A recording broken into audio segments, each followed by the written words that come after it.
Thank you for joining me for another Quick Hits conversation. I'm Dr. Robyn, aka Mental MacGyver. I provide luxury level high performance support and coaching to executives, founders, celebrities, and athletes.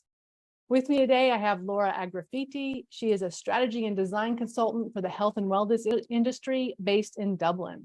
I have Lisa McDonald. She's the founder of Career Polish, where she specializes in career management and executive presence. And I have Dr. Peter Economou. With a PhD in counseling psychology, he is an executive growth consultant, Rutgers University faculty member, and the director of athletics behavioral health.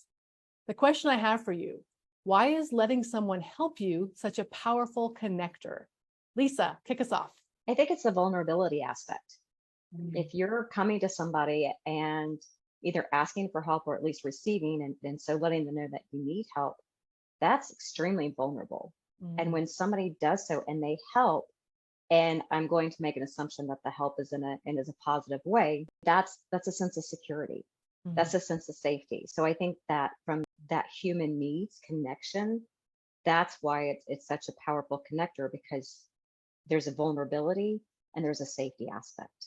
Yeah, I mean, we're communal beings, so we're looking for a connection with other people, and it is not easy to ask. I mean, certainly culturally, a lot of the guys I work with, they don't ask for directions, right? All of us have been in a car before where we're heading somewhere, and we have the gender stereotype that the guy will just sort of never stop to ask for questions, and they don't want to ask for help. And if we can break down some of those barriers and realize that we are communal beings and need community, then we can be, and that vulnerability that Lisa mentioned is critical. I agree with Lisa and Peter. I was going to also add on this that I believe it's also a tool for growth and learning.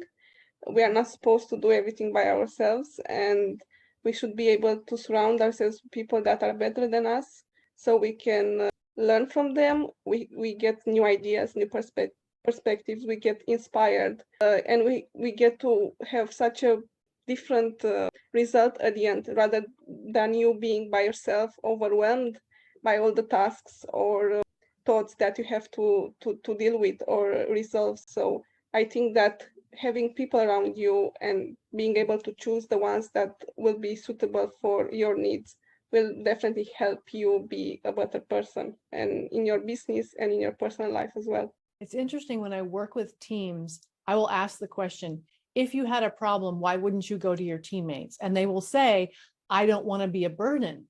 And so then I'll ask, if your teammate had a problem and they came to you, would you see them as a burden? And the answer is always no. I want my teammates to come to me. So why is there that disconnect in the human experience? I think a core thing is, and this is extremely blunt, is we don't ever want to look stupid in front of somebody else.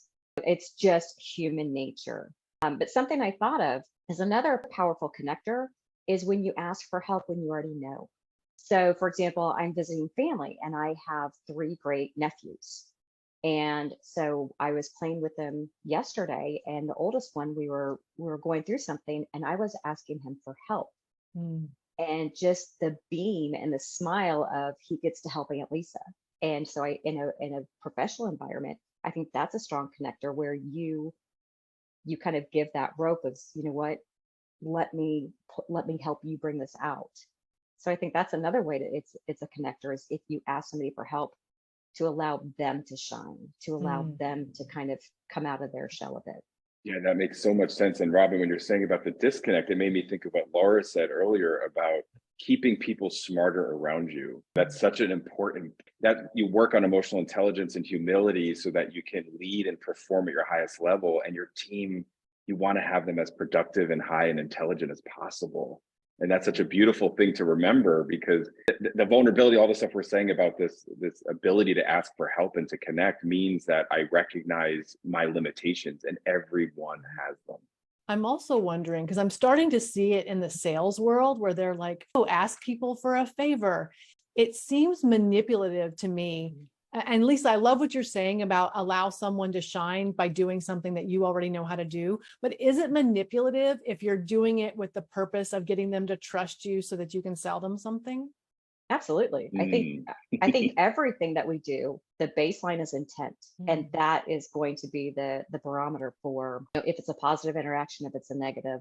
So yeah, in sales, that's a lot of NLP and, kind of using those things, which I'm a practitioner of. And so it can be very powerful to empower people. It can be very dangerous, and it can also be very manipulative.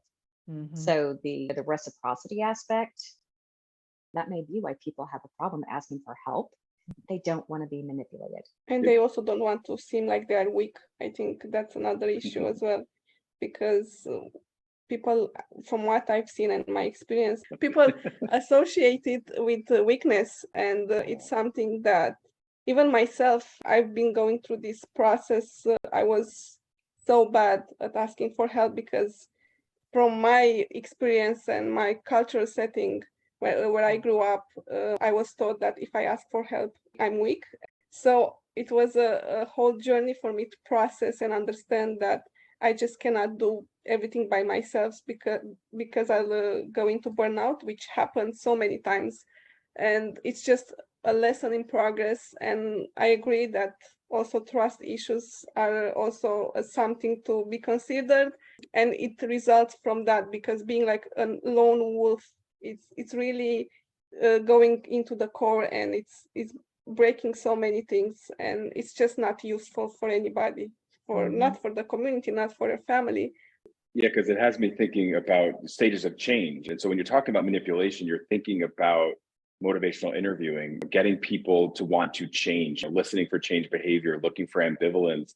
And that is what we're doing when we're trying to make connection, because we're often, we'll get close enough, but not too close. The way I think about it, it's not manipulative, it's guiding. I always say I'm a co-pilot, and no plane flies with one pilot, you need two.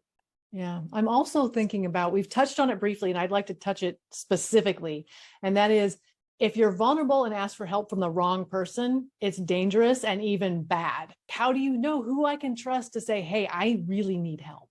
I got to get to this because this is gut. It's your enteric nervous system and your ability to connect with how people make you feel. That's how you know. I agree with you. And I think that in order to do so, it takes time, and you have to build relationships on that to be able to ask. And I think that's why it's difficult for people to ask for help. Another reason is because they don't know if they can trust you yet or not. It's just them building that trust, because as she said, sometimes it's a cultural, and I think that's another great point. Cultural aspects plays a great influence on that ability as well. So thinking about kind of what it takes to be able to trust someone and ask for help, one of the things that I've had to learn is when someone shows you that they aren't trustworthy, that they'll use your vulnerability against you, you have to believe them. And I can't tell you how many times I've gone back to someone who I should be able to trust because I should be able to trust them. And they've proven over and over, I can't. Like, how many times do I have to be smacked before I realize, okay, not a good place to go? That's such a primal thing, is the difference between what we want to believe about somebody and what they're showing us. Yeah, we do a lot of that in behaviorism, where first of all, let's identify the cognitive distortion, the should statement. So anything we're shoulding, Ellis would say you're shoulding all over each other. They observe what you observe. You can't observe the potential, which is beautiful. It's nice to see potential but the reality is what it is. And so being able to truly see what things are is the biggest goal. Trust what you see, not what you hear. Amen. I've asked clients, I understand what you want this to be. Yes. But is that what it actually is? Yeah.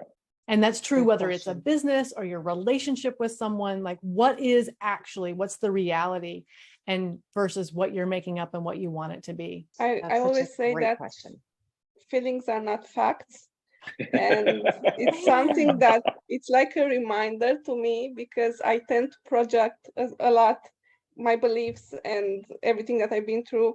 And I find myself in situations that I'm attracted to certain people because they bring up that comfort zone that wasn't unnecessarily healthy, but my brain perceived it as healthy. Like Dr. Robyn said, then I find myself in a situation that I know it's not good, but I keep coming back. So at some point I need to draw the line and just remind myself, okay, what's real, what's not. And then I have to remember feelings are not facts. It's a bumper sticker. That's a great bumper sticker. We need that on a t-shirt. Feelings are not facts. And the hell I know doesn't mean it's a good place to be.